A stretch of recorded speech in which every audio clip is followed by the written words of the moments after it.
நாமக்கல் பள்ளிப்பறையில் இருக்கிற முத்துமாரியம்மன் கோயிலில் கொள்ளிச்சிருக்காங்க. அதை தான் நம்ம இப்போ பார்க்குறோம். நம்ம கோயில் எங்கே இருக்குதுன்னு பார்த்தீங்கன்னா நாமக்கல் மாவட்டம் பள்ளிப்பாளையத்தில் இருக்குது. பள்ளிப்பாளையத்துலேருந்து வாக்கபிள் டிஸ்டன்ஸ் தான் நம்ம கோயில். நம்ம பள்ளிப்பாளையத்துக்கு அழகு எதுன்னு கேட்டிங்கன்னா காவேரி ஆறு தான். அந்த காவேரி ஆற்றோட கரையிலேயே இருக்குது நம்ம புத்துமாரியம்மன் கோயில். நம்ம புத்துமாரியம்மன் கோயிலில் கோழி எப்படி வச்சுருக்காங்கன்னு பார்க்கலாம் வாங்க. நம்ம புத்துமாரியம்மன் கோயிலில் அம்பாளுக்கு வலதுபுறம் செல்வ விநாயகரும் இடதுபுறம் ஸ்ரீ பாலமுருகரும் இருக்காங்க. செல்வ விநாயகருக்கும் ஸ்ரீ பாலமுருகருக்கும் நடுவில் அண்டங்களையெல்லாம் ஆளுகின்ற நாயகியாம் எங்கள் அன்னை ஸ்ரீ புத்துமாரியம்மன் வீற்றிருக்கிறார். நம்ம வீட்டில் பெண் குழந்தைகள்லாம் அதிகமாக மேக்கப் போட்டால் சொல்லுவோம், எங்கள் கொலுவிலியாக போய் நிற்க போகிற அப்படின்னு. அந்த மாதிரி தான் இந்த கொலுவில் இருக்க பொம்மைங்களாம் அவ்வளோ அழகாக இருக்குது. நவராத்திரினா நம்மளுக்கு ஞாபகம் வர்றது கொலு வைக்கிறது தான். அந்த கொலு எதுக்கு வைக்கிறோம், ஏன் வைக்கிறோன்னு தெரிஞ்சுக்கிறத இப்போ ஒரு கதையை பார்க்க போகிறோம். ஒரு காலத்தில் சும்பன் நிசும்பன்னு 2 அசுரர்கள் இருந்தாங்களாம். பிரம்மதேவரை நினச்சி தவறு இருந்தாங்களாம். பிரம்மாவும் எதிராக வந்தாராம். என்ன வர வேணாலும் கேள்வி நான் தரேன் அப்படின்னு சொல்லி பிரம்மர் சொன்னாராம். எங்களை யாரும் அழிக்காத மாதிரி ஒரு வரம் கொடுங்க, எங்களுக்கு மரணமே வரக்கூடாது அப்படின்னு கேட்டாங்களாம். அந்த வரம் என்னால் தர முடியாது, வேறு வரம் கேளுங்க அப்படின்னு சொல்லி கேட்டாங்களாம். அப்போ சரி, சிவன், பிரம்மர், விஷ்ணு, தேவர்கள், அஷ்டதிக் பாலர்கள் யாராலையும் எங்களை அழிக்க முடியாத மாதிரி ஒரு வரத்தை கொடுங்க எங்களுக்கு அப்படின்னு சொல்லி கேட்டாராம். பிரம்மாவும் சரிப்பா அந்த வரத்தை உங்களுக்கு கொடுத்துட்டேன் அப்படின்னு சொல்லிட்டு மறைஞ்சிட்டாராம். வரத்தை வாங்கினீங்க கம்மிட்டு இருப்பாங்களா? முனிவர்கள், மக்கள்னு எல்லாத்தையும் கொடுமைப்படுத்த ஆரம்பிச்சிட்டாங்க. யாராலையும் அவங்கள எதிர்த்து நின்று போராட முடியல, தேவர்களாலேயும் முடியல. தேவர்கள், மக்கள் எல்லாம் சேர்ந்து முனிவர்கள் எல்லாருமே போய் சிவன்கிட்டையும் பிரம்மர்கிட்டையும் கேட்டாங்க, எப்படியும் எங்களை காப்பாற்றுங்க அப்படின்னு. பிரம்மா, விஷ்ணு, சிவன் 3 பேரும் சேர்ந்து ஒரு முடிவு பண்ணாங்க. ஆதிசக்தியை போய் சந்தித்தாங்க. ஆதிசக்தி தாயும் மக்கள் படுகின்ற துன்பத்தை பார்த்து பூமிக்கு வந்தாங்க. தேவர்கள் 3 அதாவது பிரம்மா, விஷ்ணு, சிவன் 3 பேரும் அவங்களோட சக்தியை அன்னைக்கு கொடுத்துட்டு அவங்க சிலையாக நின்னாங்க. அடுத்து இந்திரன் முதலான தேவர்களும் முனிவர்களும் அவங்களோட சக்தியும் ஆயுதங்களையும் சாமிக்கிட்ட கொடுத்துட்டாங்க.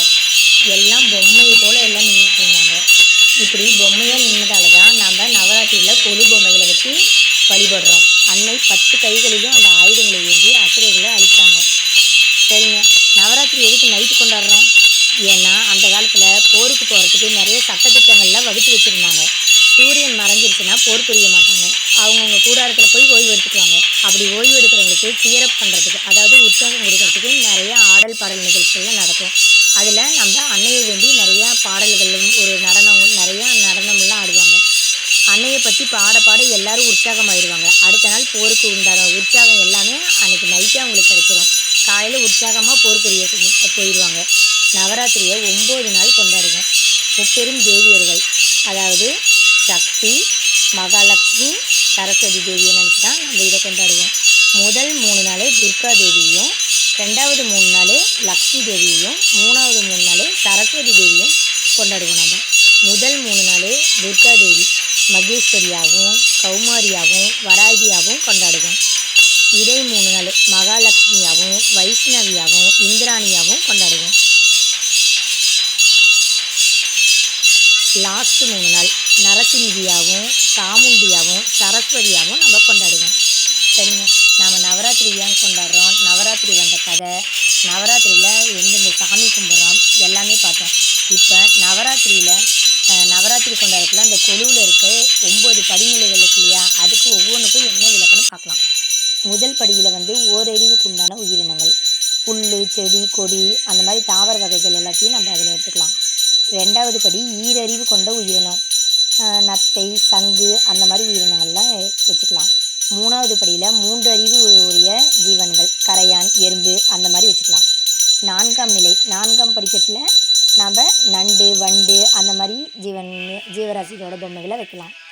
5 அறிவு 5ஆம் நிலை 5 அறிவு, அதில் மிருகங்கள், பறவைகள், இந்த மாதிரி நிறையா மிருகங்கள் இதெல்லாம் வச்சுக்கலாம். 6வது நிலை என்ன, மனிதர்கள் தான், நம்மளை மாதிரி மனுஷ பொம்மைகள்லாம் வச்சுக்கலாம்.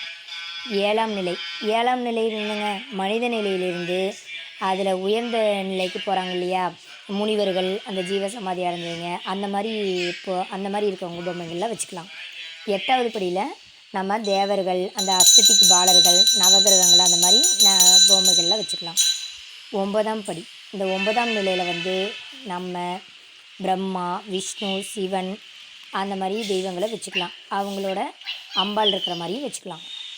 இப்படி 9 நிலைகளை அந்த பொம்மைகளில் வச்சு நம்ம சாமி கும்பிடக்குள்ள கடவுள் நம்மளுக்கு எல்லா வளத்தையும் நலத்தையும் கொடுப்பாரு. இந்த நவராத்திரி வழிபாடு மூலம் நம்மளுக்கு என்ன பலன் கிடைக்கும்? குழந்தைகள் முதல் பெரியவர்கள் வரையில் நோய் நொடி இல்லாமல் நல்ல வாழ்வு கிடைக்கும். குழந்தைகளுக்கு நல்ல கல்வித்திறன் கிடைக்கும். கன்னி பெண்களுக்கு திருமண பாக்கியம் கூடும். சுமங்கலி பெண்களுக்கு மாங்கல்ய அனுகூலம் கிடைக்கும். நம்ம எல்லாருக்கும் மன திருப்தி கிடைக்கும். அதனால் எல்லாரும் நவராத்திரி வழிபாடு செய்யுங்க. வீட்டில் குழு வைக்கலாம். அப்படி இல்லை நம்ம கோயிலுக்கு போய் கூட சாமி கும்பிட்டுக்கலாம்.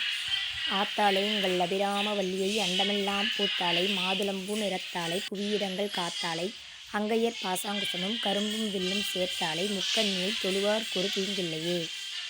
வழிபடுங்கள், பலன் பெறுங்கள்.